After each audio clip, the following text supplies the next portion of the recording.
Presidente, usted escribió un libro titulado Enseñad diligentemente. Todo puesto en la Iglesia requiere de un maestro eficaz. Es el llamamiento más importante.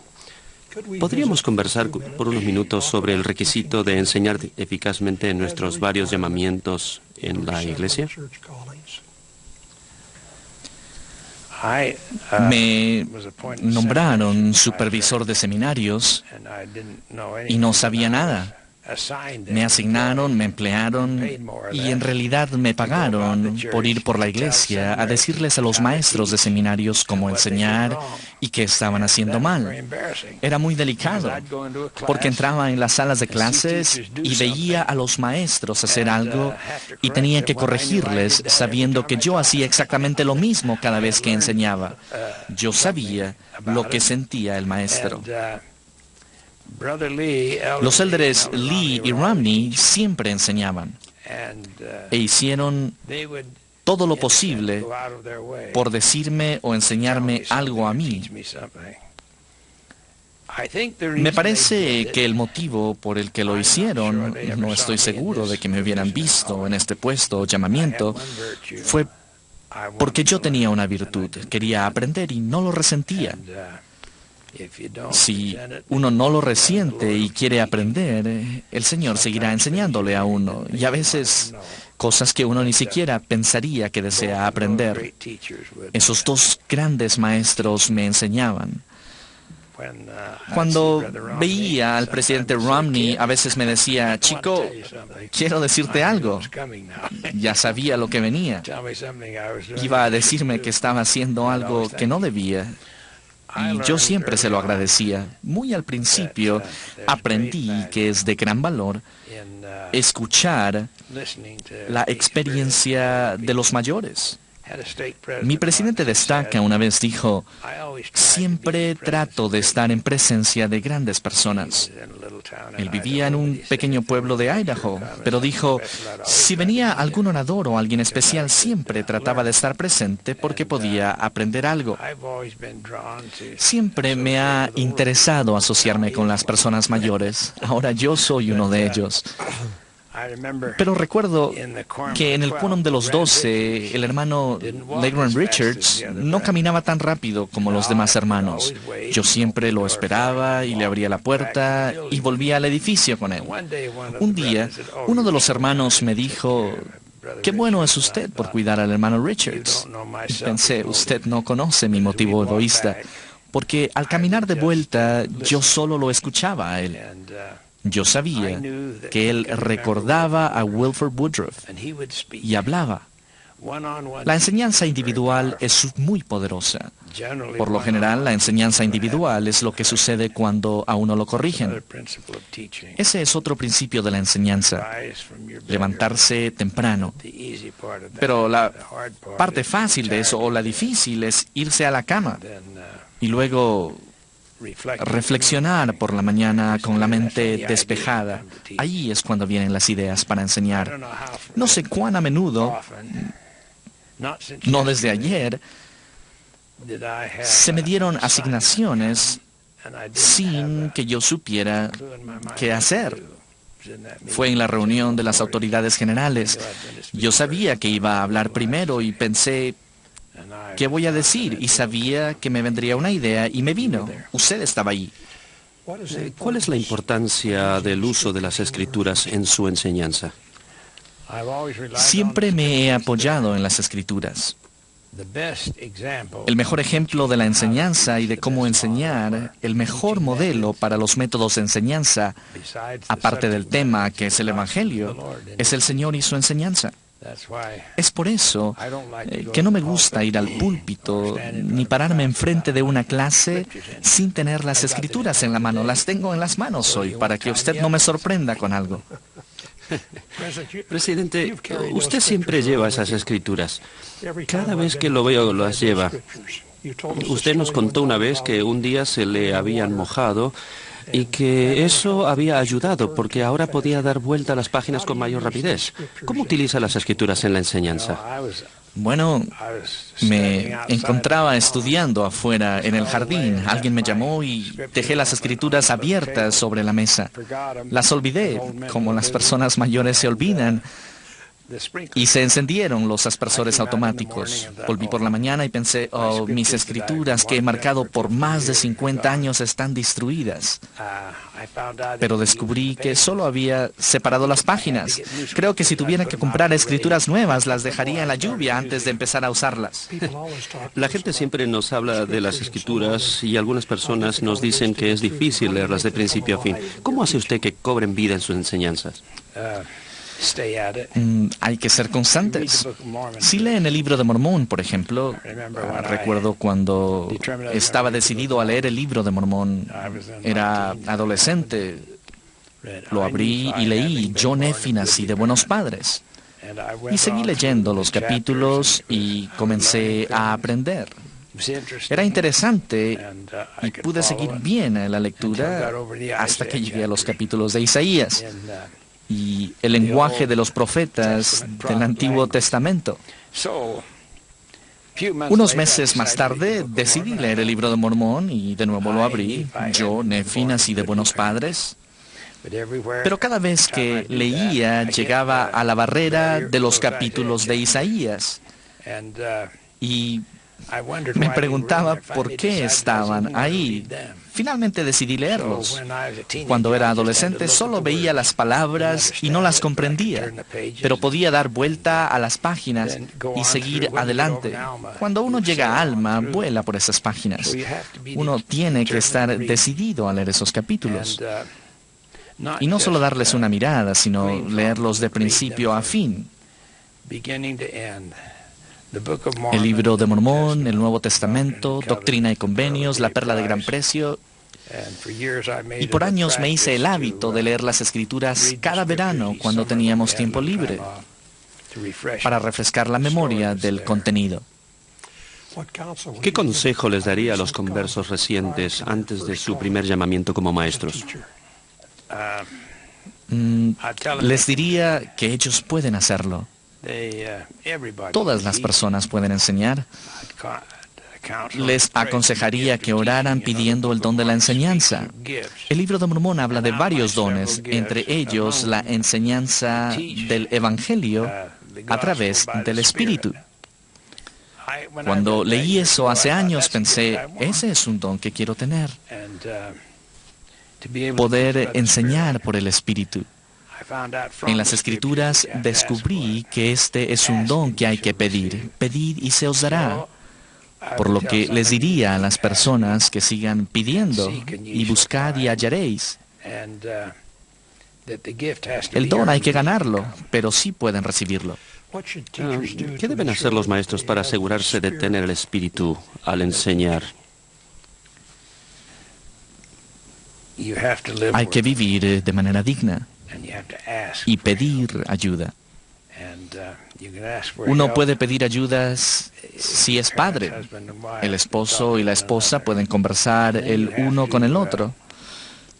Y luego hay que guardar los mandamientos y orar constantemente, sin cesar, pidiendo la habilidad y la inspiración para saber qué hacer y cuándo. El Señor no les fallará. No os dejaré huérfanos, vendré a vosotros. Cualquier cosa que pidáis con fe, creyendo que recibirás, se os dará. Luego uno de los pasajes añade, si es bueno para ti.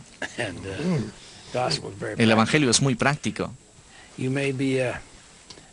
Usted quizás sea una persona mayor que cree que su ministerio ha terminado, o una persona joven que le tema a todo, o una madre muy ocupada con sus hijos, o un padre preocupado, pero puede enseñar, y puede orar, y puede recibir guía, y usted será adecuado. El Señor lo bendecirá, se lo prometo. Cuando el Señor enseñaba, siempre hablaba de lo que las personas conocían. Por ejemplo, el reino de los cielos es semejante a una red.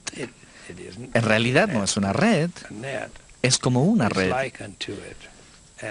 Y luego explicó por qué. Y el reino de los cielos es semejante a un mercader que busca buenas perlas. Cuando dio la parábola del sembrador, era algo con lo que podían relacionarse. Y no es solo posible, sino también probable, que después de haber dado la parábola del sembrador y de haber hablado sobre la semilla plantada en el pedregal y la plantada en buena tierra, que un mes más tarde, uno de los que lo escuchó y ahora se encontraba plantando y al ver la semilla en la mano, volviera a vivir la lección. Al utilizar parábolas, historias e ilustraciones, estas viven después de la clase. El método de él era increíblemente sencillo. A veces era severo, pero siempre se ponía al nivel de ellos. Es un llamamiento sagrado, un llamamiento santo. Creo que lo que les diría a los maestros es que nunca enseñen solos. Nunca tienen que estar solos. El Señor lo ha prometido en las Escrituras. Hablamos de las Escrituras. En Alma, el Señor concede maestros a toda nación de su propia lengua. Y también declara, enseñaos diligentemente y mi gracia os acompañará. Yo no sé enseñar el Evangelio sin la constante oración.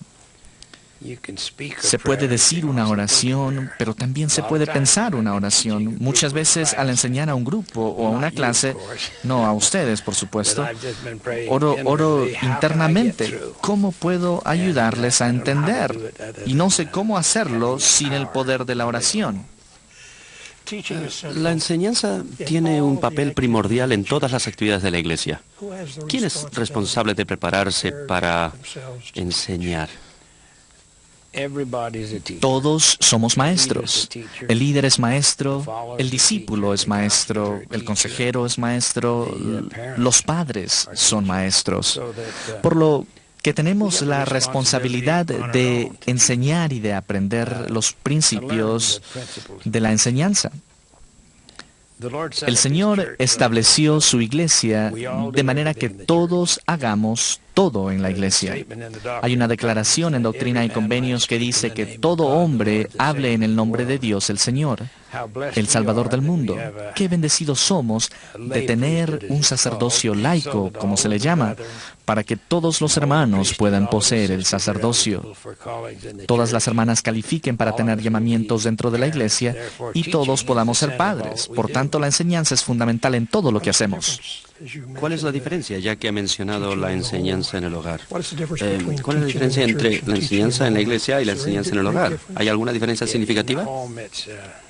En el hogar es más íntimo, mejor, más fácil y menos formal.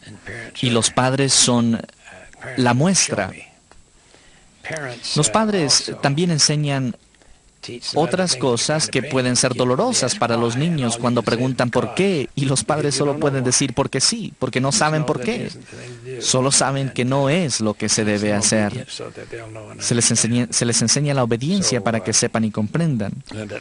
En casa existe un poderoso lazo de amor entre padres e hijos, y uno no se da por vencido sino hasta que logra enseñar. Presidente, ¿cómo se transmite el espíritu de maestro a estudiante en la sala de clases de manera que sea una experiencia significativa para ellos? Primero, deben saber que usted los ama, que desea enseñarles, y luego usted debe comunicarse al nivel de ellos. Podemos hablar por encima de su nivel de comprensión, aún en el Evangelio, sobre temas que no pueden comprender. Eso no es lo que el Señor hizo. Él caminó y habló con ellos en la vida diaria, y sus enseñanzas fueron a ese nivel. Siempre. Si usted tiene algo que enseñar, ellos realmente quieren aprender. Aún los adolescentes, especialmente los adolescentes, desean aprender, están sedientos de ello. Muchos maestros creen que deben preparar hasta la frase más específica. Sí y no. Esa preparación incluye una presentación lo suficientemente flexible como para darle participación al estudiante, permitir que haga preguntas y participe en la conversación. Hay que dar lugar a la inspiración. El Espíritu Santo puede hacerle recordar. Si tenemos el desafío de enseñar algo y pensamos en quiénes somos y en lo que hacemos, siempre hay alguna experiencia que hayamos tenido o algún lugar que hayamos visitado o algo que hemos visto que podemos incluir en la lección. Y las Escrituras son parte de todo eso. No son solo libros para leer ocasionalmente para comprender las reglas y los reglamentos de la iglesia. Gran parte de la enseñanza en la iglesia se hace de manera tan rígida que es un sermón. En la sala de clases no se responde bien a los sermones. Esto se hace en las reuniones sacramentales y en las conferencias. Un orador da un sermón. Pero la enseñanza puede ser interactiva para que usted pueda hacer preguntas. Es fácil fomentar las preguntas en la clase. Supongamos que estamos enseñando sobre el martirio del profeta José Smith. Usted es maestro de historia de la iglesia y lo ha estudiado todo y sabe que el profeta fue baleado el 27 de junio de 1844 a las 5 de la tarde en la cárcel de Carthage. Si les pregunta a los alumnos a qué hora del día y dónde fue baleado el profeta, nadie lo sabrá. Usted no lo sabía antes de leer el manual. Pero puede preguntar, ¿qué creen ustedes que lo llevó a eso? En el momento en que usted pregunta, ¿qué creen?, tendrán algo que decir. Ellos pueden contribuir. Aún los alumnos más tímidos tendrán algo que decir. Hay una manera de hacer las preguntas y de manejar la clase. Responda a las preguntas. Siéntase libre de hacer preguntas en la clase. Uno no puede dar lo que no tiene, tal como no es posible volver de un lugar al que no ha ido. Entonces hay que tener el espíritu.